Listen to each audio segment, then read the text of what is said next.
कहाँ कहाँ भटकाता है।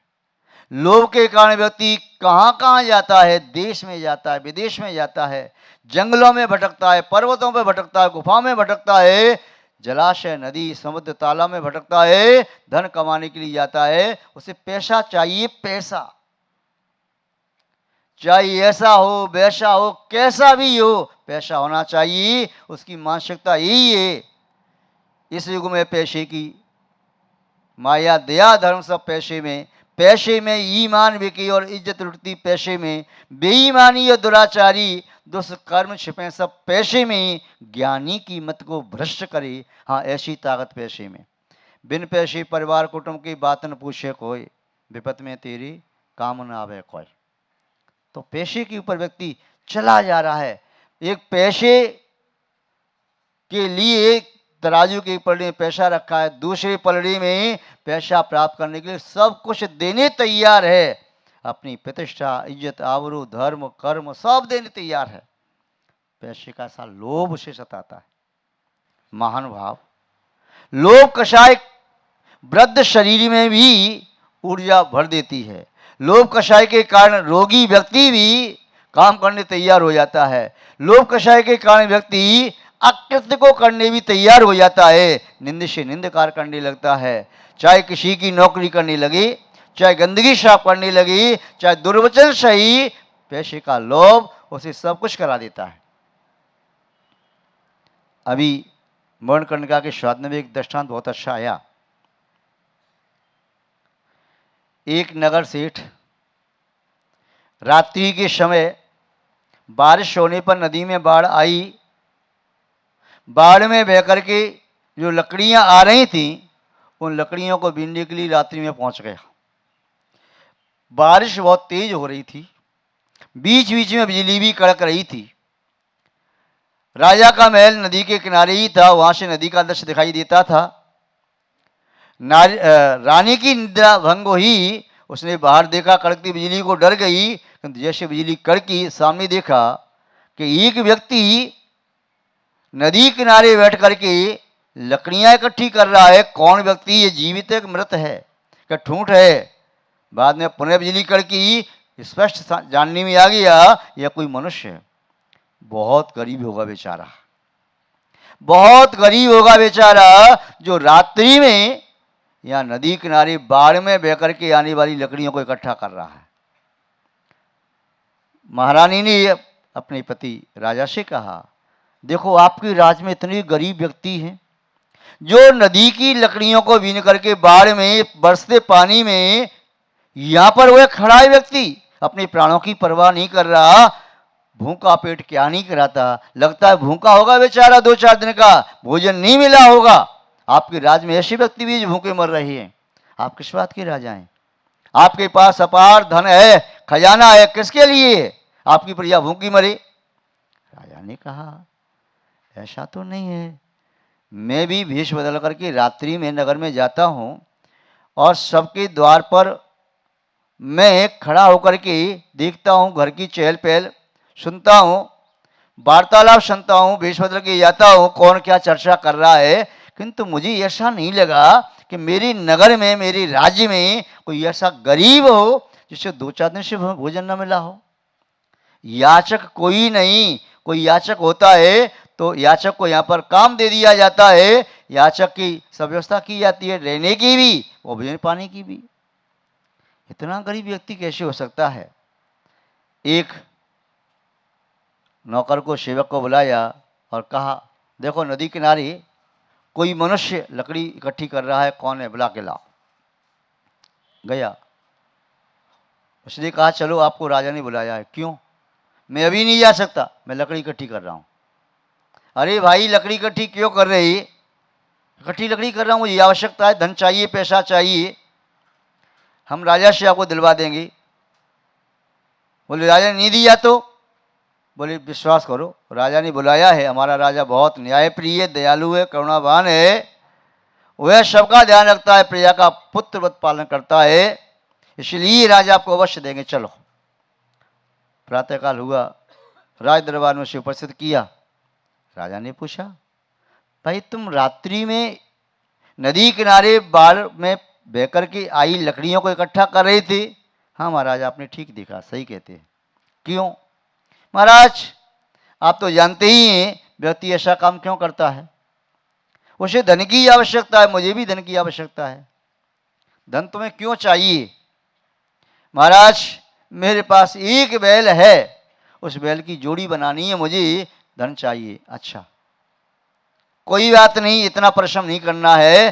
कहीं बाढ़ का वेग आता, कहीं बह जाती, आप मृत्यु को प्राप्त होते तो, बिजली कड़कती आपके ऊपर गिरती, मृत्यु को प्राप्त होते तो। इसलिए अब ऐसा कार्य नहीं करना है। आपको बैल की जोड़ी चाहिए, जाइए हमारी वृषभशाला में चले जाइए, और जो बैल आपके बैल की जोड़ी का है उसे आप ले सकते हैं, हमारी तरफ से हम आपको देते हैं। वह गया वृषभशाला में, वहाँ जाकर के सभी बैलों को देखा। बहुत ऊंचे ऊंचे बैल, सुपुष्ट, 6-7 फीट के ऊंचे और 7-8 फीट के लंबे, ऐसे रखे थे मस्त। बैल क्या थे कि वास्तव में ऐसा लग रहा था इन बैलों को कहीं स्वर्ग से उतार के लाई हैं क्या। हाथी के बच्चे जैसे लगते थे। वह देख करके आ गया, कहने लगा महाराज क्षमा करो, आपकी वृषभशाला में मेरे बैल की जोड़ी का कोई बैल नहीं है। राजा को आश्चर्य हुआ, मेरी वृषभशाला में इसकी जोड़ी का बैल नहीं है, इसका बैल कैसा है। सोचा, मंत्रियों ने भी सोचा महाराज एक गरीब व्यक्ति है, इसके पास होगा मरियल बैल, और आपके यहाँ सब पुष्ट बैल हैं, इसलिए आपके यहाँ से बैल नहीं लिया। कोई बात नहीं, यदि तुम्हारे बैल की जोड़ी का बैल मेरे यहाँ नहीं है तो एक जोड़ी बैल ही यहाँ से ले जाओ, अपने बैल को फ्री रखो। नहीं महाराज, मुझे ऐसे 2 बैल नहीं चाहिए, मुझे तो अपने बैल की जोड़ी का बैल चाहिए। राजा ने कहा ऐसा कैसा बैल है महाराज? अब मैं कैसे बताऊं कैसा बैल है? चलिए मेरे घर, मैं बता देता हूँ। राजा मंत्री आदि के साथ गई उस व्यक्ति के पीछे पीछे। वह अपने घर पहुंचा। घर क्या था, बाहर से तो जीर्ण शीर्ण सा लग रहा था, अंदर प्रवेश किया तो महल जैसा उसका घर। अब वह अंदर गया और अंदर गया, तल घर में गया, जहां तल घर में रत्नों की वह जगमगाहट देख करके दंग रह गया राजा।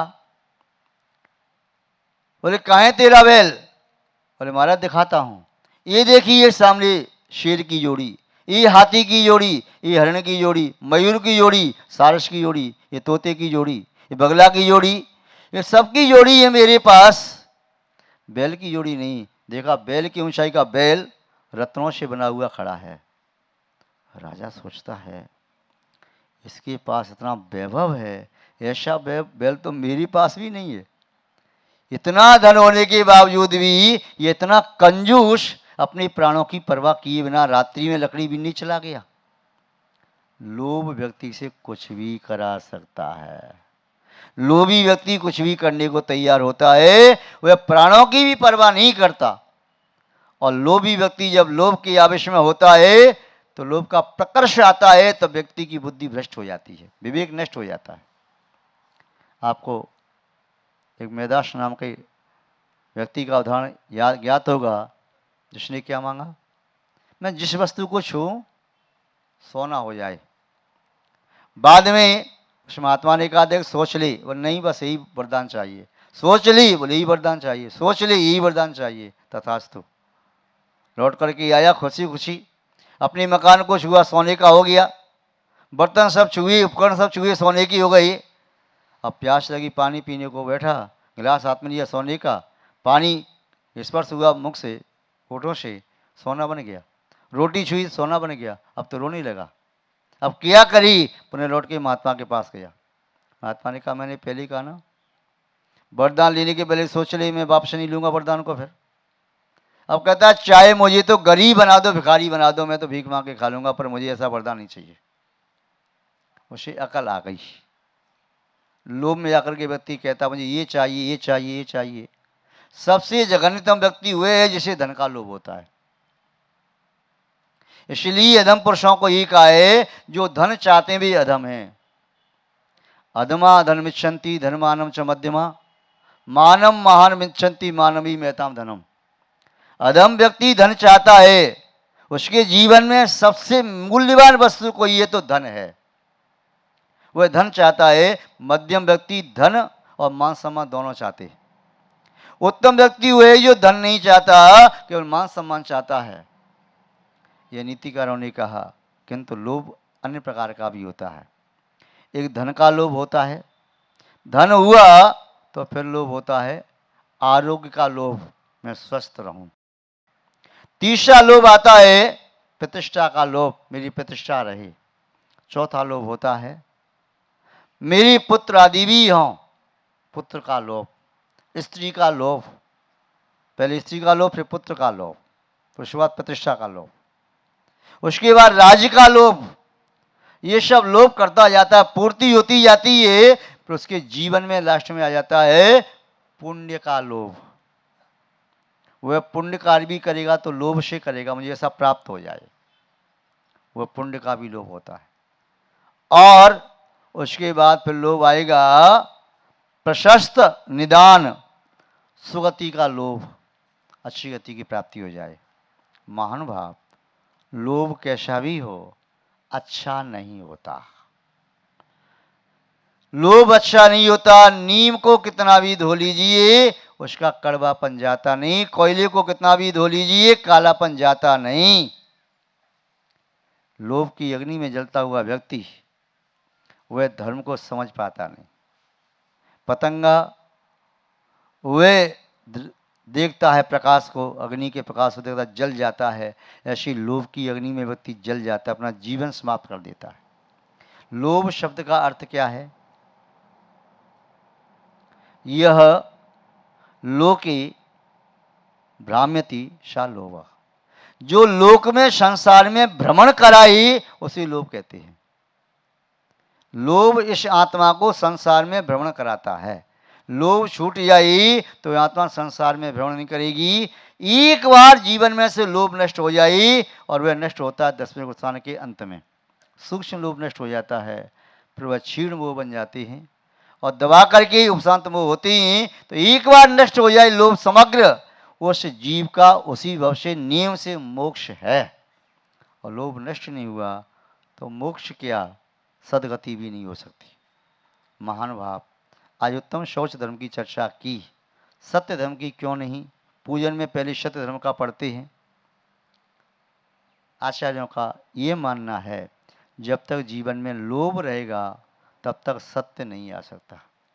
पवित्रता के बिना सत्य नहीं आ सकता। चारों कषाय उपशमित होते ही क्रोध के उपशमन से क्षमा, मान के उपशमन से मार्दव भाव, माया के उपशमन से आर्जव, और लोभ के उपशमन से संतोष वृत्ति या शुचिता पवित्रता। ये भाव आता है जब उसका चित्त शुद्ध होता है, तभी वह सत्य को प्राप्त कर पाता है। सूक्ष्म लोभ जाता है 10वें स्थान में, और सत्य का आविर्भाव होता है पूर्ण सत्य का 13वें स्थान में। महानुभाव, दूसरी आचार्य की अपेक्षा ऐसी है कि सत्य को जाने बिना लोभ को दूर नहीं किया जा सकता, इसलिए वे इस प्रकार से भी मानते हैं। खैर, जो भी अपेक्षा हो, हमें तो धर्म के 10 लक्षणों को जानना है अपनी आत्मा में प्रकट करने के लिए। वे 10 लक्षण प्रकट हो जाएं, बस हमारी आत्मा परमात्मा बन गई। और जब तक हमारी आत्मा में 10 लक्षण प्रकट नहीं होंगे तब तक हमारी आत्मा स्वभाव को प्राप्त न कर सकेगी, परमात्मा न बन सकेगी। लोभ का अर्थ क्या है? आवश्यकता पड़ने पर भी धन व्यय नहीं करना लोभ।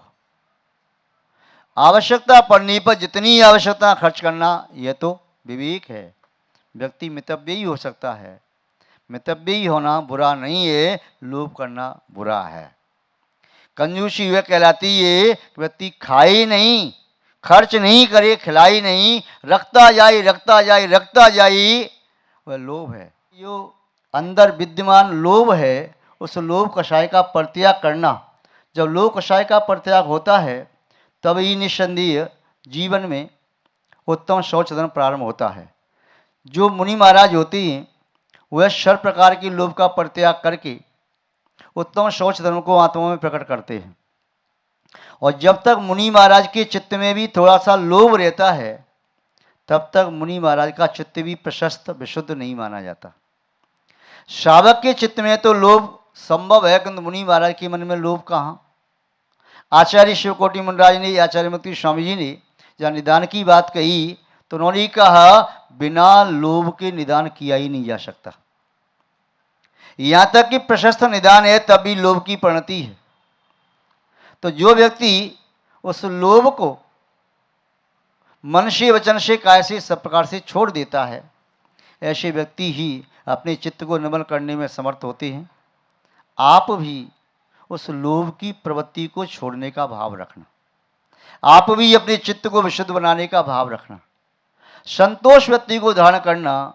धर हृदय संतोष करो तपस्या देश, संतोष धारण करना है। और आप पढ़ते हैं धर्म बड़ो संसार में, सबसे बड़ा धर्म क्या कहा? शौच धर्म। यह सबसे बड़ा धर्म है। जहाँ स्वच्छता है वहाँ सभी धर्म निर्मल हो सकते हैं, और जहाँ पर अस्वच्छता है, अपवित्रता है, वहाँ पर कोई भी धर्म धर्म के रूप में नहीं रह सकता, वह भी मलिन हो जाता है। जैसे किसी मलिन गंदे बर्तन में यदि शुद्ध प्राशुक मर्यादित भोजन परोस दिया जाए तो वह भी अशुद्ध हो जाता है, अवक्ष हो जाता है। ऐसे ही अशुद्ध चित्त में यदि कोई भी क्रिया करती हो, कोई भी धर्म का भाव रखती हो, तो वह भी समल हो जाता है। इसलिए उस लोभ का परित्याग करके उत्तम शौच धर्म को प्राप्त करने का सम्यक पुरुषार्थ करना चाहिए। यही आप सभी लोगों का हमारा आशीर्वाद। उत्तम शौच धर्म के लिए सभी लोग पूरे भारतवर्ष में अन्य जगह अपनी पूजा पाठ कर रहे हैं। अभी समाचार आया मेरठ से कि वहाँ पर भी विधान आदि चल रहा है, नमन पंडित जी करा रहे हैं। दाऊद में मुनराज शिविर लगा रही हैं, उदयपुर में, सब जगह। तो वहाँ पर भी बड़ा आनंद आ रहा है। आप लोग भी यहाँ पर पूरा आनंद ले रहे हैं। महानुभाव, आनंद बाहर की चीज़ नहीं है, अंदर से पैदा होता है।